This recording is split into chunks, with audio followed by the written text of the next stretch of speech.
Hey everybody, in this episode of Box Office Breakdown, there's only one boss of this baby, and that is Dominic Toretto. We're breaking down the latest box office numbers next. Welcome to Popcorn Talk, featuring movie discussion, news, and interviews. Popcorn Talk, we talk movies. And now, here's Popcorn Talk's Box Office Breakdown. Hey everybody, welcome to Box Office Breakdown here on Popcorn Talk. This, of course, as always, is a show where we look back at the box office that was, and then we like to... I almost want the chat room to figure out a way to have them we need to do Yes. like Jack FM, like call in a bunch of times. Oh, yes. Oh, guys, would you do that if we like had an answering machine? and just you all word. say prognosticate, and then we'll play it. And then we'll play it all together. Yep, we'll make a that'd little be awesome. melody. Yeah. Oh, that'd be awesome. Yes, we prognosticate about the box office that lie ahead. I'm one of your hosts, Frank Moran. You can follow me on Twitter and Instagram at HappyGoJackie. And my name is Kari Lane. You can find me online at Kari D Lane. That's Karidlane. And then I rock an Electro Threads t-shirt. And if you go put in the code KLane, just KLane, you get 20% off. I was like, I can't remember. I didn't think it was KLane 20, but it's just KLane. Oh, I mean, 20% off. And I did a photo shoot with my friend today, showing off some of those clothes. So stay tuned for that. can you hook me up with 25? I'll see what I can do. All right. Okay. That's a cool looking shirt. Thanks. Yeah. This one is like, it's like a stag on fire, and I wore it to Panic at the Disco in Vegas, so I was like, yes. So I was like, oh, I haven't worn this to AfterBuzz yet. I'm going to wear it. Look at that. And as always, folks, you can like us on Facebook. Give us those 5 stars on iTunes. Subscribe to the YouTube channel. And if you're watching the show even after it's over, feel free to comment. Where do they do? You guys comment down below. And That's right. I like somebody in the chat. I know you wrote it. Multiplayer Gamer Guy wrote prognosticate with an exclamation point. I Boom. like it. Love it, love it, love it. And of course, the last person that rounds out this delightful show is the person that makes sure that we sound and look well. He does his best that he can do with me. Kari, as always, is looking fantastic and sounding fantastic. I dressed up for you, too. You know, I gotta look good. Gotta look good on You the always show. look great. Come on, get out of here. We have Neil in the booth. Hey, what's going on, guys? Neil, where can they find you, sir? They can find me at the Neil Plumley, TAGNEILPLUMLEY. Oh my gosh. Why? Because you're awesome. Well, that's one reason, yeah. So yes, and of course, folks, we'll have the chat up and running. Neil's pulled it up here, so feel free to chime in about anything movie related or about this particular weekend's box office. And we're going to jump right into it. Whoop, whoop. Look at that. Let's do it. That's right. Surprisingly, number one again. I mean, I guess you guys didn't think it was going to happen, but, I mean, squeak by. Just barely hung on to number one. The Fate of the Furious. Oh, yeah. I know. It burned some rubber on that. Yes. Tokyo drifted. Tokyo drifted back, Yeah, just saying. back to number one. Spot, yeah. 38.6 million. That's still pretty darn good. Yeah. Their movies are opening with that number, so we're like, yeah, all right. Have you seen it yet? No, I was watching number 7 today, and then I went to my photo shoot, so I didn't finish. Because I was like, oh, I need to finish 7 because I've seen 1 through 6, but the box set I have is 1 through 6. It didn't include 7 because 7 wasn't out yet. So How far did you know. get? How far did you get in 7? they get to the base and they're going over the plan. Gotcha. Okay. But I was liking it so far. It's one of those. I mean, I'm guessing, but I'm probably right. Is that the thing with the Fast and Furious series is you know exactly what you're getting generally. They just keep upping the ante of doing crazier and crazier things. Like they got to a part, I'm like, oh, here's the montage where they break down the plan and here's the team. But you like it because then you're expecting that again. You Yes. know? So you're like, all right, this is that moment. I'm waiting for it. But yeah, so anyway. Fast and Furious still killing it? Yes. Oh, see, they say you look good too, Frank. Oh, please, You guys, guys that's are not true. That sweet. is not true, but I yeah. appreciate those kind lies. Thanks about my hair. I did that earlier of like changing up for the photo shoot, and I braided and I didn't even look, and I'm like, here, I can keep it this way. Good, wear it Look for at my this. show. See how talented you are right there. Don't even look in a mirror. Yeah. I used Expert my braiding. car window a little bit. I was in downtown LA. It was a little sketch towards the end of the evening. Weird people hanging out there, but Just watching you braid your hair? No, nobody was there until like the end. But then there's people, they park their car and they just start walking somewhere, and you're like, where are they going? Yeah. But anyways. Close to the arts district. No, not really. Oh, all right. Yeah, I have Off no idea where 7th they'd go. Street. Oof, yes. Dun, dun, dun. But yeah, I was liking 7. Did you see it yet? Did we talk about that? I did. I've seen them all. Okay. So yes. Do you feel they continue it's the same general vibe formula, but Yeah, but I feel change like it up a little bit? this one was just it was It was good, but not great for me. Yeah, so. Fair enough. Yeah. So, and speaking of that, I guess we can just jump over and kind of talk about like something that was in the news yesterday, or even the day before, was that they're thinking about doing a spinoff that would take place between now and Fast 9 coming out. And that would be a spinoff with Dwayne Johnson and Jason Statham's characters. That could be interesting. Yes, in the film. And that would be interesting because I had heard, well, there's been much press, not so much about Jason Statham, but certainly with Dwayne Johnson and Vin Diesel not really seeing eye to eye in terms of the sets. Oh. So, yeah, just because Vin's all about like, hey, loosey-goosey, we're family, Yes, whatever right, we do. yeah. And I did hear that. Dwayne's all about, let's go. And so that's always been a source of friction. 2 people in chat are pointing out that maybe Jason Bourne joining the franchise. But I think you mean more just the actor, not the character. Matt Damon? Yeah. Well, heck, why not? That'd be interesting. Let's do it. If Matt Damon wanted to, even if it was Jason Bourne, if you want Jason Bourne to come into the Fast and Furious universe, I'm all down for that. That'd be so cool. Why stop there? Let's get George Clooney and the rest of the 11, and get Ocean's Party in the group too. Right? They can. Well, they do a heist with the Fast group, so it's all good. They got the cars. A couple of people are talking about how that the drop is pretty far. It's a 60% drop, which is. It is, but it isn't. We've seen, generally, we predict when we do it, we do about 50. True. So if it's 40, we're like, all right. And if it's 60, it's still like, If it was a 70, 80% drop, then we would be like, oh, that's a big drop. Yeah. And again, this is just the domestic side. Internationally, it's crushing. So, yeah. I mean, it's, as we get into it, I mean, it's heading over $900 million globally right now. So this is by no means a disappointment. Domestically, it's probably dropped off a little bit quicker than the other films have. Still number one. Yeah, I mean, and it's stuff coming off after number 7, given the situations that they had to do with Paul Walker's character and stuff like that. That is going to bring more people into the seats because you're kind of invested in like how they're going to wrap this all up with Paul Walker's last performance. Right. Actually, that was in 7 when first Dwayne and Jason are fighting. I'm like, it's the transporter versus the Rock. I'm like, this is an awesome fight scene. I feel like that is one of my favorite fight scenes in all the films. Is that one right there between the two of them? They did some interesting camera work that I was like, I'm undecided on how much I love it because I liked it, but because it was crazy of like the chair fell over and the camera went with it. But you're like, that's kind of cool to change it up. It's weird, but I think it's good choice. I like that, and I think they try that same kind of shot Do it again later on in the Okay. film. Hang on, It's a much less of a success. Ooh, okay. I thought it really worked well Gotcha. between the Rock and Jason's fight. I thought that was really good. But I mean, would you be interested in wanting to see if they decided to branch them off and spin them off into their own film? It could be interesting. I'd be down for it, for sure. I mean, essentially, you could almost say Tokyo Drift is a spinoff. Almost. Yeah. Which is also interesting rewatching it, that doesn't really fit in the regular timeline of where it came out. Because technically it's later, but it was filmed earlier. Yes. Which is interesting. No, it's not bad. Actually, in rewatching, I'm thinking about number 2 is the one of the weaker links, I feel. I didn't like the direction much. It just kind of was like, and the fighting was kind of It just didn't feel with the same vibe. And Tokyo Drift, you could argue it's different, but I'm like, well, it's just totally different. So then it's hard to make the same arguments, Although it's not the same people. There was some nice kind of back and forth between Tyrese and Paul Walker, though. Right. In terms of their characters, but still, it's not. It just felt like a different kind of movie for number 2. If you watch number 1, then go to number 2, you're like, why do we change? True. But I think what's smart about, one, Vin wasn't coming back for it, so that's another reason why it's got to change. So he's all like, I'm moving on to bigger and better things. Oh, wait, maybe I'm not? I guess I'm coming back. Yep. But I thought that was the smartest thing that like Chris Morgan, who took over writing with 3, Tokyo Drift, and kind of wrote from then on. It's just that everything counts. Yeah. And the idea that you're bringing everything in along the way. And then by 7, it pulls that back in together more. So then that's cool. I like that as well. Because it's creating the universe, and then it's like, here, how these are all connected. I wish, though, that because it is rough, and 7, when they go back and they flash back to Tokyo Drift, because you're setting back up Lucas Black's character from the end of that film. I was like, are we going to see him more?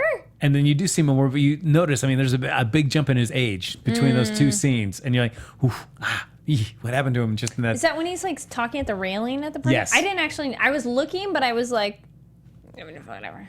I almost wish they would have like reshot those scenes just with him so it didn't look so quite different. Well, she would look different too. But I would have shot it around so you didn't see her. Oh, okay. Maybe. Yeah, I don't know. But Yeah, whatever. yeah, but still, I would be cool Oh, if they did hey, this. Gregory in the chat says we don't talk about Tokyo Drift. It's not that bad. It's actually pretty good. It's just a different vibe than the other ones, but Yes. it fits with the set. No, and I was always hoping that they were going to bring Lucas Black in more than what they did for number 7. They should have. I would like to have seen I him- haven't gotten to his character yet in 7, but I was really I hoping, feel they like, should more. Given what happened with Paul Walker, maybe they bring Lucas Black in for not Louis Black. You could bring Louis Black in too. Why not He's bring him in there? interesting. He's just ranting and raving Yeah. the whole time. What is going on? So yeah, that's our big Hot and Fast and Furious discussion for this episode. Yes. Coming in number 2, The Boss Baby, still going strong. $12.75 million. Now, see, that one only had a 20% drop, which isn't that much, but family film, Yeah.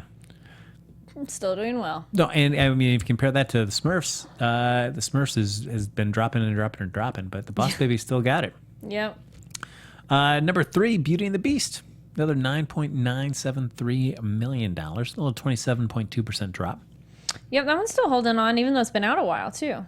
I think, I think so many films were scared about Fast and Furious that, I mean, They held back. Yeah, there's not been a lot of good films coming out since Sure. then. Even this week's stuff is not that great. Mm-hmm. But we'll talk about that in a little bit. Number 4, Born in China. Hey, it made the top 5. It did better than I thought it was going to do, comparatively to what we were betting on for a box office bet. Oh, hashtag justice for Han. Yes, I like it. Good hashtag. Yeah, there's without any spoilers I there. met him, actually. Really? At the Los Angeles Asian Pacific Film Festival last year. He was in a film. Did you He's say a very wait, cool you're dude. supposed to be dead? No, you didn't say that?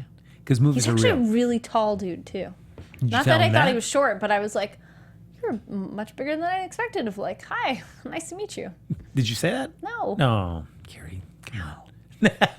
Wow, you're tall.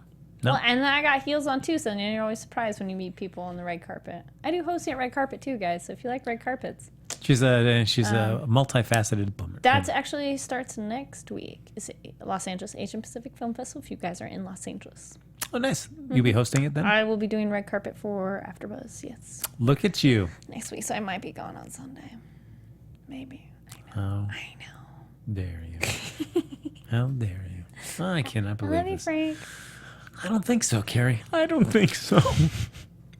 So Born in China came in number 4, $5.1 million.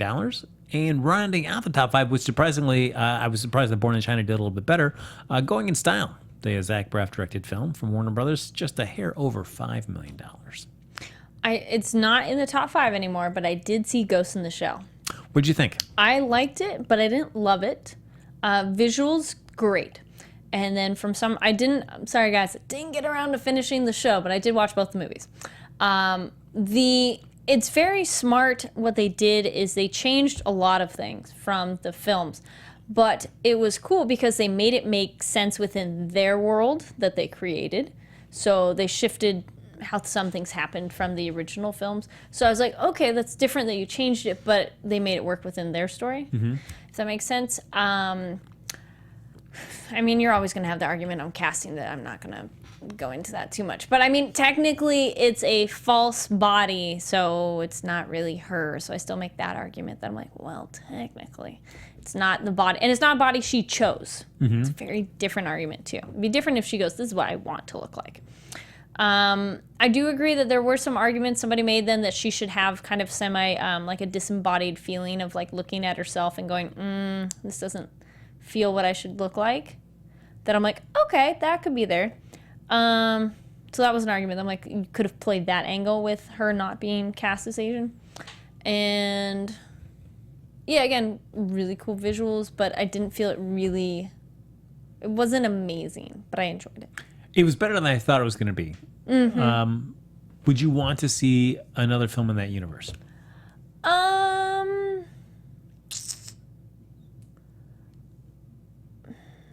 Not necessarily. I mean, I'm okay with the original material. Of like, it was kind of cool though how they tried to make it live action though for some of that, because there were other bits, or there were things that they incorporated from. There's a thing in the second movie. So when the geisha is like getting shot at the that like tea ceremony dinner scene. It's like help me, and there's something really cool with that in the second film that they don't touch upon that at all in the live action movie. That I'm like, oh, that would have been cool if you brought that storyline in, but they don't. So that was weird. Yeah. People in the chat room are a little bit like, I know, but yeah, it's cool action and cool visuals, but I don't think they're gonna make a sequel to how poorly that one did. And No. Yeah. Which is a shame. Yeah. There are very, very, very, very few live action anime that actually look good. But if you guys are fans of Full Metal Alchemist, they are making Japan's making a Full Metal Alchemist movie, and it looks really good. I never saw the Death Note film. How did that go? I've seen the Japanese Death Note movies, and I really did like those, though. So those were cool. That one, they did excellent job of casting, because it's like you need to pick someone who looks like the character, and they did. So nice. That was cool. Like, there's a character, L, and if you guys haven't watched Death Note, it's actually a really good anime series. I haven't read it, but so this guy, he's just really bizarre, and he holds things weird. Like, he's holding, like, a phone like this. If you guys are listening, it's like he holds it between his first finger and thumb, and, like, fingers up in the air, and it's just weird, and, like... And that person really captured the mannerisms of this cartoon character, so you're like, that's really cool. Though I did hear Attack on Titan live action was horrible. I didn't get to that one. No. I didn't know the second season of the anime just started on Cartoon Network there this past weekend. I haven't watched the season 2 for Attack on Titan, but I'm really excited because I was reading that. I will say that for Death Note, I never thought I'd see a cartoon looking like writing in a notebook look so awesome and exciting. Attack on Titan? No, Death Note. Death Note. Oh, you should. Yes, they always made it look so cool. I was like, all right, yeah. Well, Netflix is supposedly making the show of it. Which actually would be really cool. I'm curious. It depends on if they go with the animated series ending or the comic book ending. Yeah. Yeah, I'm curious to see which one they go with. So now for those of you fans of the big box office bet, of course, the film that the chat chose for us to bet on was Unforgettable, that Rosario Dawson, Katherine Heigl jam that came out this past weekend and came in and did very poor. That and Poetic Justice didn't do much more than $4 million each. Womp, So, womp, womp. Can we get that music? Yeah, give us can you do a sad trombone? Womp. Yes. That's right.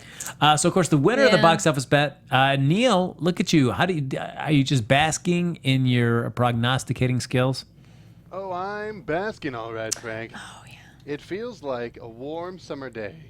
What was your number? 6.5. Oh, yeah, you were real low, right? Yes, I went with 11.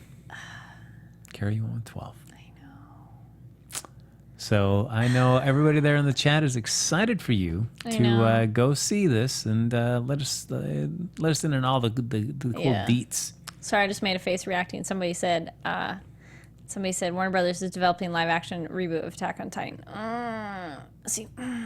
Certain things you can do in animated that I don't think you can do as well as live action, like their 3D maneuvering gear. I just feel you can't capture that with real people enough. Because it's like Spider-Man on crack, like how they're zipping around and moving and like how the camera moves it. Like you can do that animated. I don't think it comes across as well live action. And then somebody made another point too of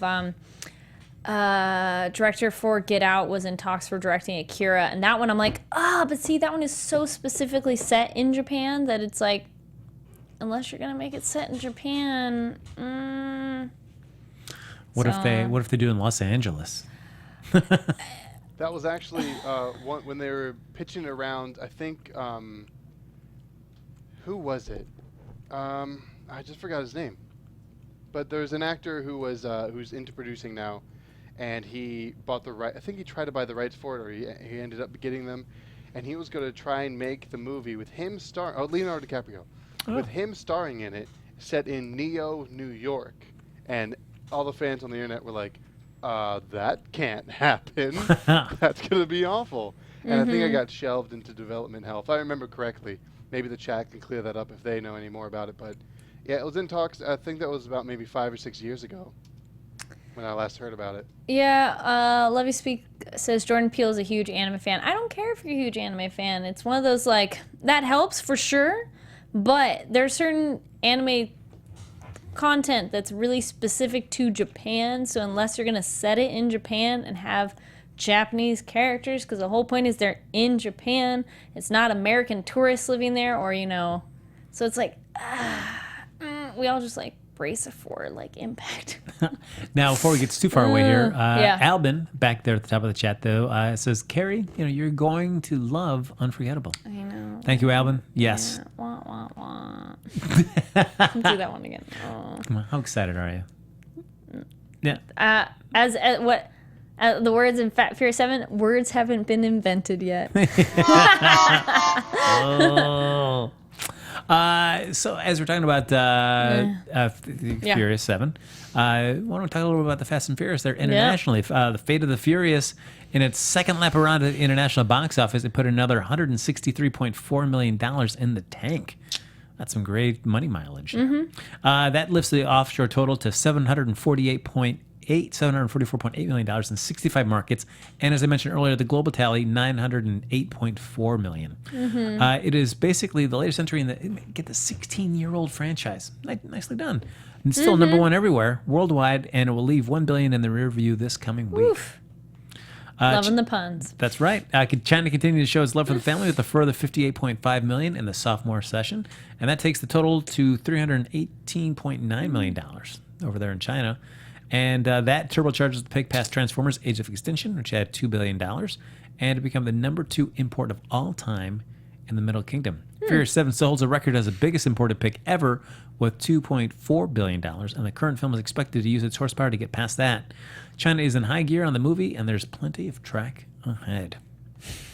There you go. And also, folks, Beauty and the Beast from Disney took a bow in Japan, the final release market, and twirled on stage with a delightful $12.8 million opening to well outperform its live-action competitors. I like Tanya's suggestion in the chat. I should make you go with me. Oh, that would be unforgettable too. Well, Alvin says that's not fair because it's not your fault. But what if I paid for your ticket? Oh, yeah. Gosh. Kari's going to pay me to go see Unforgettable. Yeah, but then we could both sit there and just like, what are we watching? That could be kind of fun, though. See, that's how I saw Obsessed. It was like, watch it with a friend. Like, we're just going to laugh at it the whole time. It's fantastic. You're like, what are we doing? This is that. From what the reviews that I read of it said that it doesn't do bad at the beginning, but then at the end kind of gets a little cliche with those kind of cliche. Really? Cliche ending there. Yeah. Not surprised. So it doesn't quite stick the landing, and it's just tough to get really excited about Catherine Heigl. It's just tough. So, ladies and gentlemen, as we're going to be talking about next week's films, there are 3 that are going to be in contention. One, we've got The Circle, which seems intriguing to me. Tom Hanks and Emma Watson. Could be. It's over an opening over 28,000. Oh yeah. 2,800 at theaters. And then we've got the comedy How to Be a Latin Lover. And then finally the sci-fi action film Slight from the producers of Get Out. This one seems intriguing to me. I've only seen a few commercials for it. I think I'm like, is there marketing on this one? I haven't seen anything. I saw like the tail end of a commercial that I'm like, oh, that's what it's about. Because I'm like, what is this movie? Yeah, it's like, whether it's like, I don't know if it's like necessarily magic, superheroes, kind of combination of both. Yeah, I mean, certainly The Circle is going to be the big release of the other week. And I don't know on that one. The Circle? Yeah. It was part of a book club that I haven't been able to get over to book club, but I was like, I feel it could be really interesting or not. And then it depends on how much they pry into your private life, because depending on what you have going on, like, yes, we live in a world where, like, we're super public, but then you're also very private. But the thing is, like, we're curating what we make public. So that's different, because it's like, you'll be super private. Like, you won't let someone hold your phone, but you'll post all kinds of stuff on social media. Yeah. So it's like a crazy little, Oh, I love that you guys would all say you'd go with me to the movie. I can be. Look at that. See? I can be. Someone's like, I like it. East Blue Drew. I go, Kari. She's funny. Yes, I can be. I try. But yeah, so The Circle, I feel it could be really hit or miss. It's either going to be really poignant, like perfect timing, like, oh yeah, like it's interesting the world we live in, like that. But depending on how much they pry into your life, I'm like, well, it depends how much you got to hide that you got to worry about it.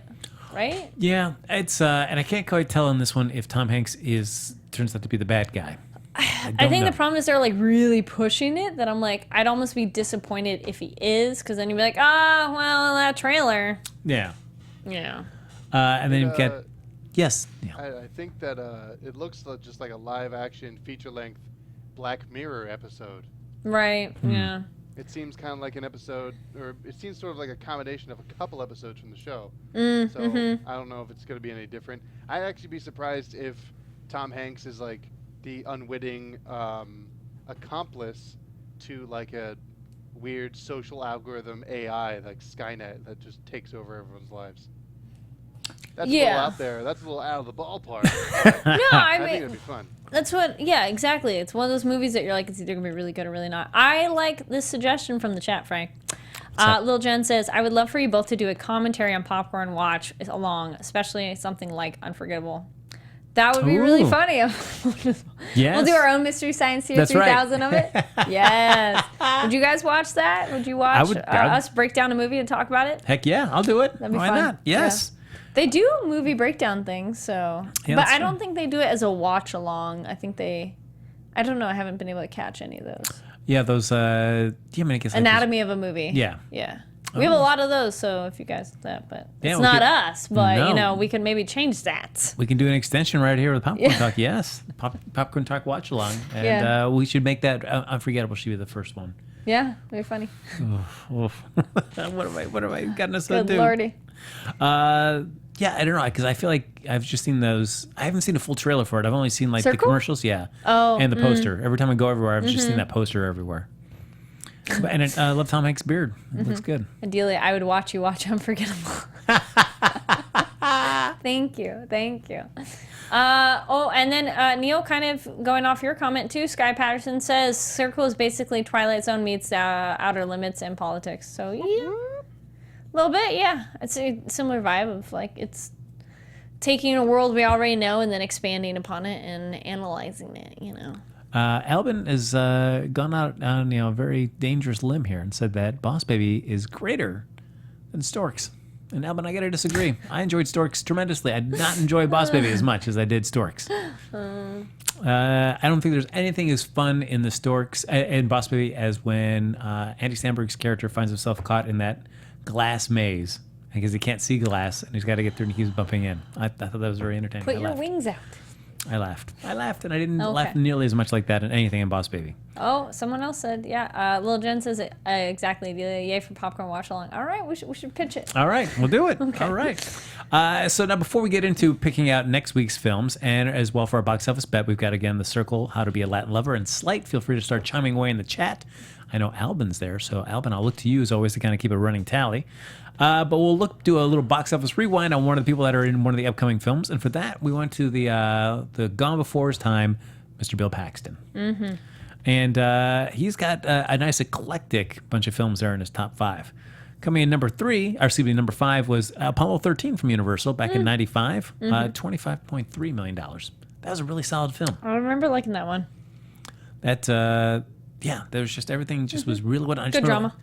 Yeah, and just like the use of CGI to do the rocket launch sequences, just well done the whole way through. Number 4 for him is Two Guns, back from 2013 from Universal, $27 million. I don't think I saw that one. Was that the Denzel Washington, Mark Wahlberg one? I actually have no idea. I think was that one. I think. And I Chat did not room, see it. correct us or comment down below. Yeah, I think it's that one, and I didn't see Yeah. that one. Coming in number 3, Titanic. Woo! Back in '97, $28.6 million. Side note on that, I did an interview with an author who has a new book coming out called Haunting the Deep, and it's about a character who she sees ghosts, and it's exploring the Titanic and stuff like that. But that the author herself had a I don't think they're alive now, but a relative that survived the Titanic, and there's a letter describing how they survived and everything. Wow. So that one's also that's a spotlight on. That sounds really cool. And they have another book because the same author is related to Cotton Mather, if you guys ever know Salem. So he's like the one who started the witch hunt trials and everything. Wow. So it's like history. It's present day, but it's history stuff.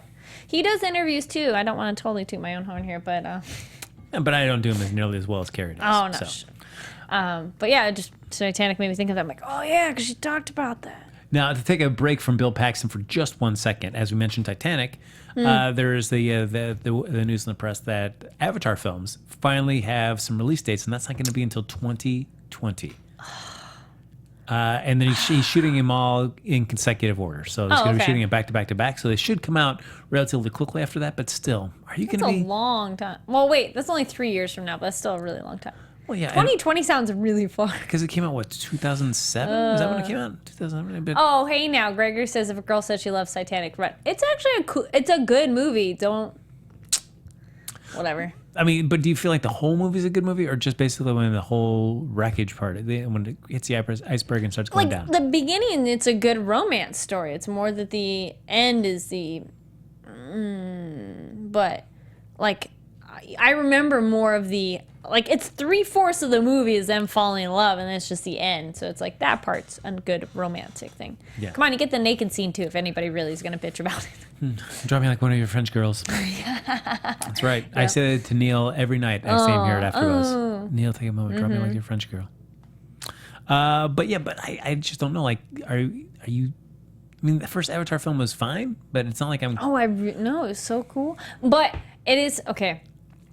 Any movie, it's fine if you take from something else. There's plenty of homages and directors who specifically do that. Just don't ever be like, well, it's totally original. Be like, because watching Avatar, I'm like, there's a trailer. It's so fun. Did you guys ever see this where they took the soundtrack from Fern Gully and put it on top of the trailer for Avatar, and it fit perfectly? And it was one of those, they have their special tree. They live in the forest. Some humans are coming in and causing a problem. I'm like, it's very similar movie.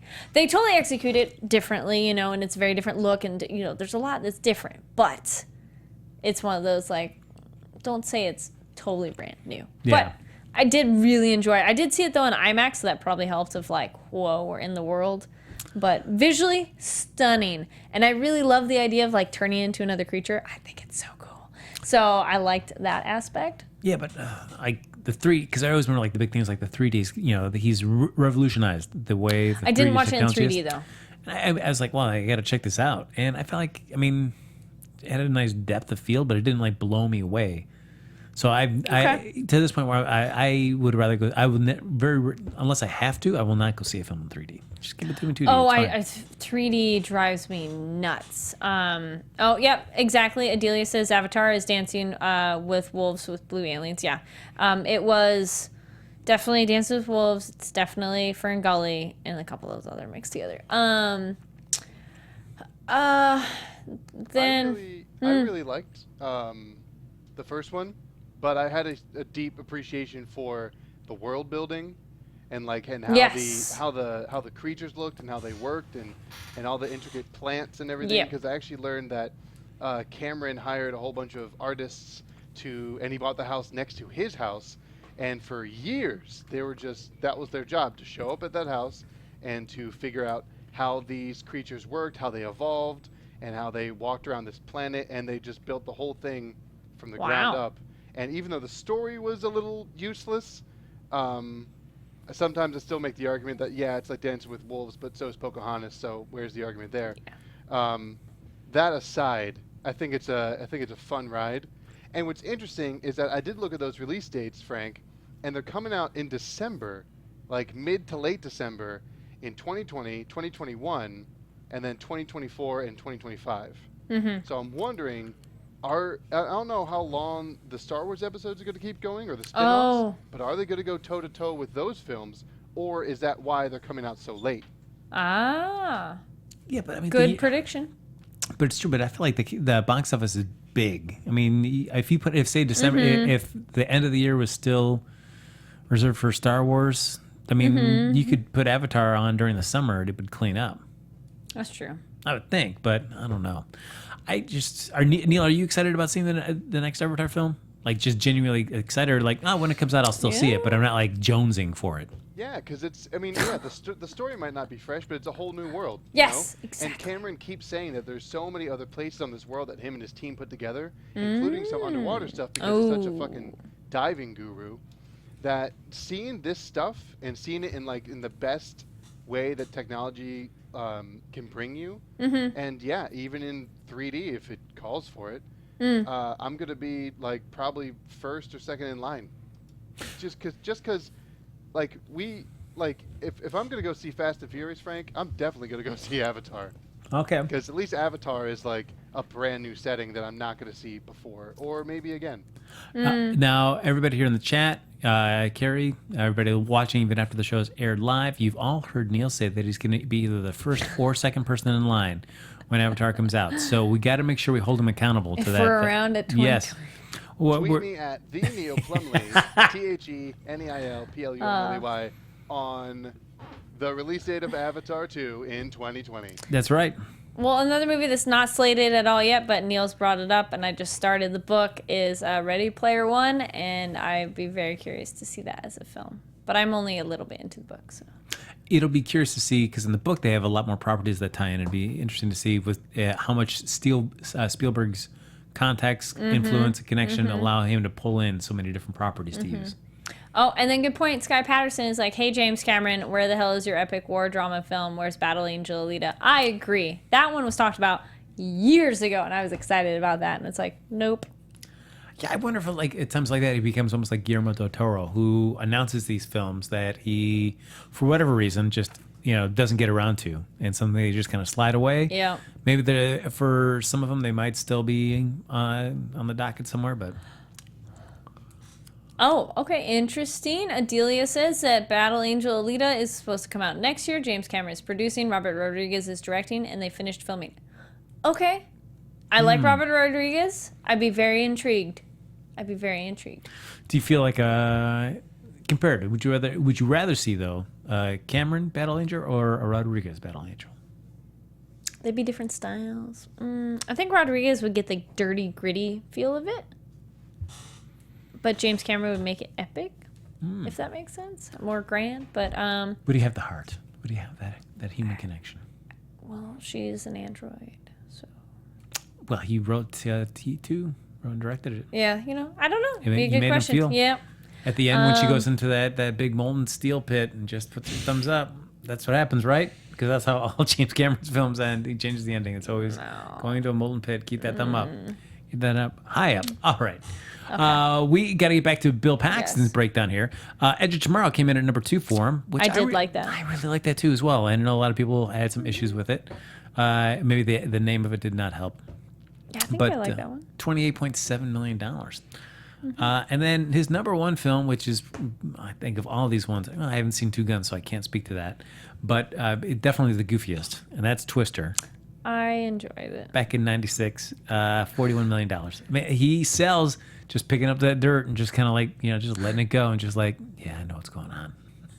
I saw that when I was in Colorado visiting family, and I'm like, this is really scary. Because it's like, we don't have twisters in Southern California. So I'm like, this is really scary. And then it's funny anywhere else. People are like, but you guys have earthquakes. I'm like, not really. Yeah. Nothing that's a big deal here. Wouldn't say, because we don't have earthquake season. Yeah.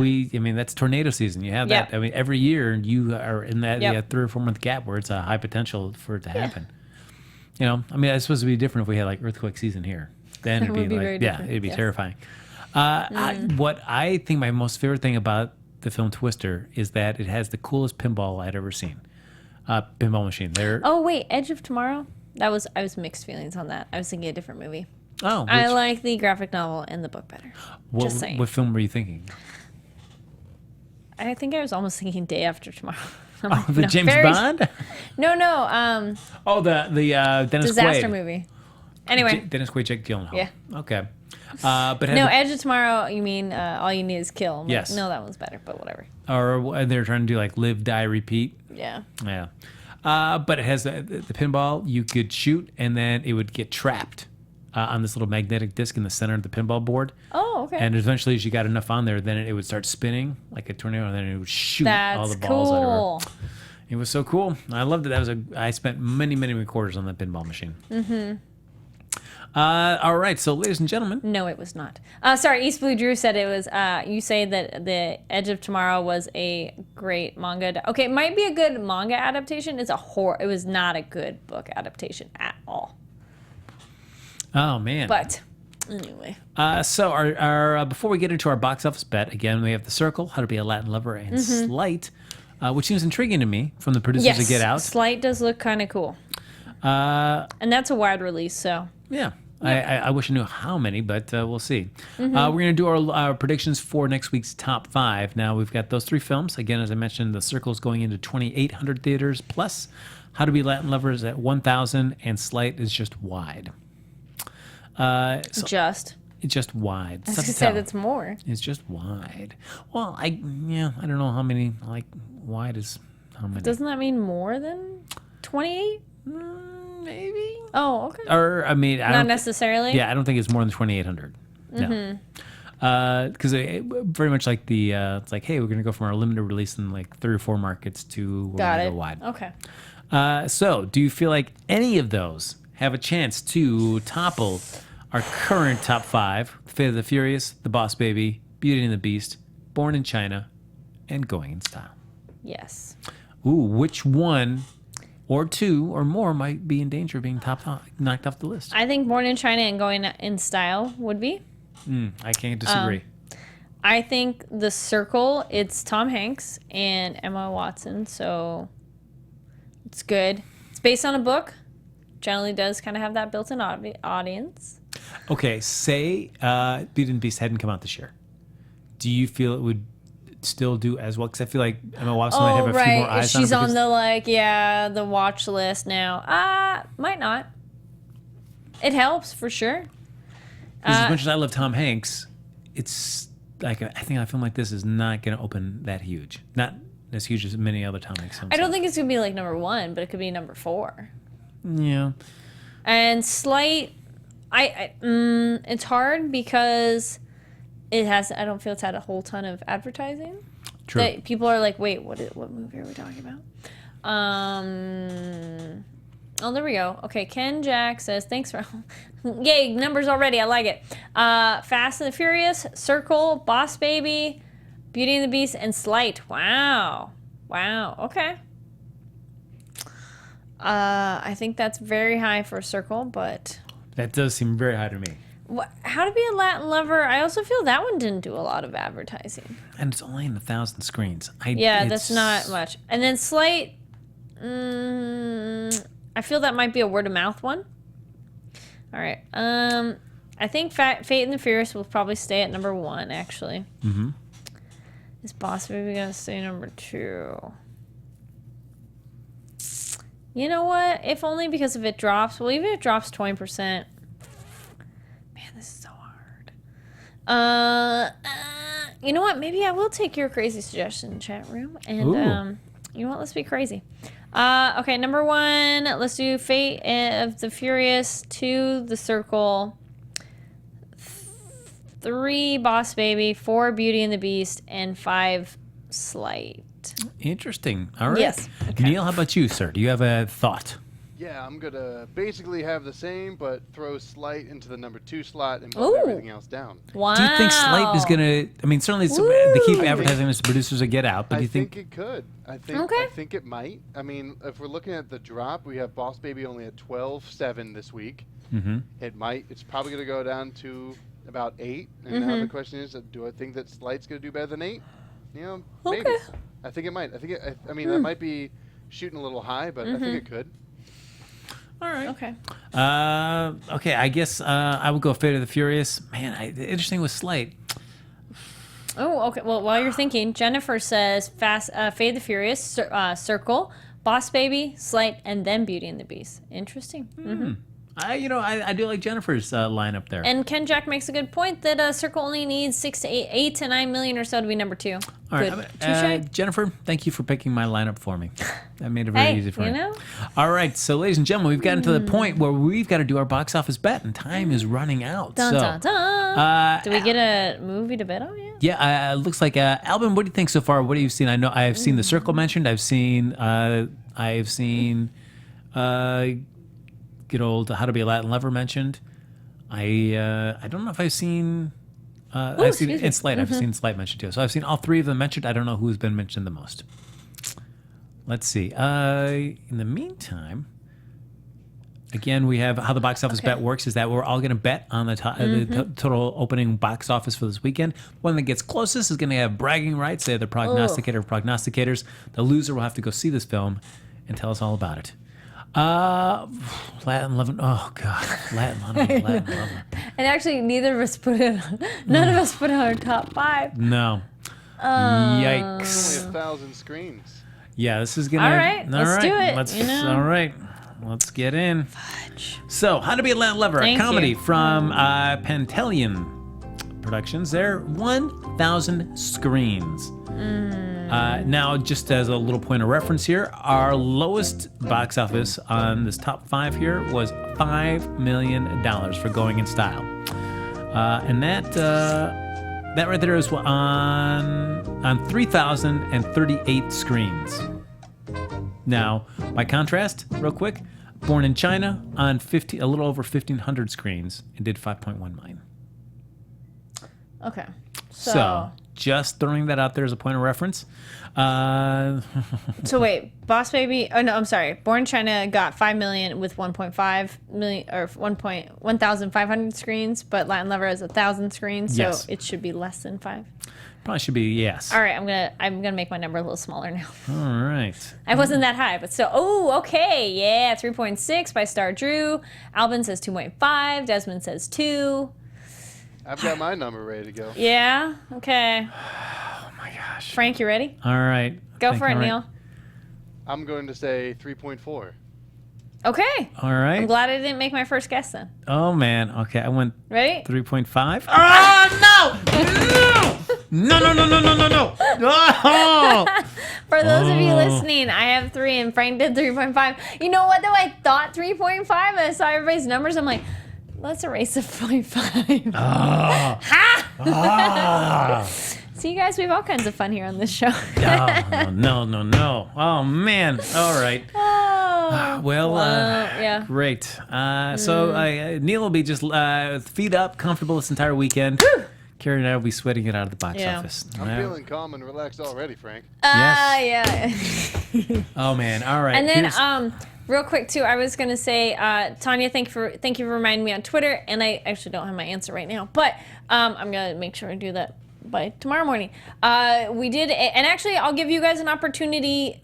You have by the end of tomorrow to join in on this because I had some other people do it before, and if you missed out on that, I'm gonna open up the opportunity because I'll give away 2. Actually, I have a couple prize pack things. So. What it is comment down below on your favorite animated movie to live action, because we did that before a couple weeks ago. I have 2, and actually maybe you'll get a choice. So I have a prize pack where it's some cool stuff from Sword Art Online, and then I also have from Your Name. I have prize packs. So some of those include like shirts and like cookies and postcards and stuff like that. So comment down below on your favorite anime movie of anything. It could be American or non-animated movie to live action, and I'll randomly pick a winner. So you have by 8 p.m. Pacific Standard Time tomorrow. Oh, look at that. Yes. What a sweet deal. Ladies and gentlemen, that is going to do it for this episode of Box Office Breakdown. Just, do yourselves a favor, guys. Everybody go see How to Be a Latin Lover. Apparently I torture you. Yep. No, it's not my fault. Oh, man. Oh, all right. Here's just give me a $3.6 million weekend. That's all I'm asking for, guys. I'm not asking for much.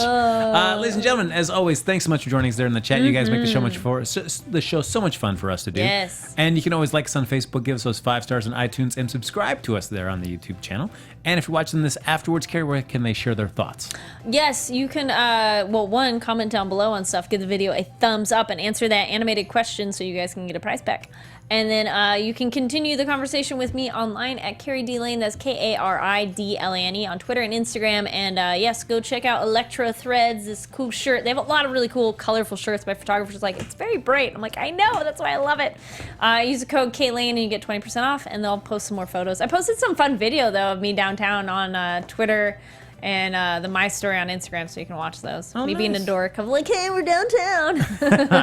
And the strikingly handsome Neil, where can they find you, sir? You guys can find me everywhere on the internet at the Neil Plumley, TheNeilPlumley. Because you're handsome. That's why. That's the one reason. Yeah. And folks, you can follow me on Twitter and Instagram at HappyGoJackie. Folks, we'll see you back here next Sunday night. Well, hopefully you'll see Neil and me. Hopefully, Kari, if you can, pry yourself away from your very important red carpet. Festival. Well, Yes. we'll see. Actually, I think their film festival closing night might not be on Sunday, but we'll see. I'll let you guys know. There you go. And everybody, just, everybody, go see How to Be a Latin Lover. Just go. No. You'll be so happy you did. Yes. No. We'll see you back here next Sunday night for another episode of Box Office Breakdown here on Popcorn Talk. Bye, everybody. Go see Latin, please. Go see it.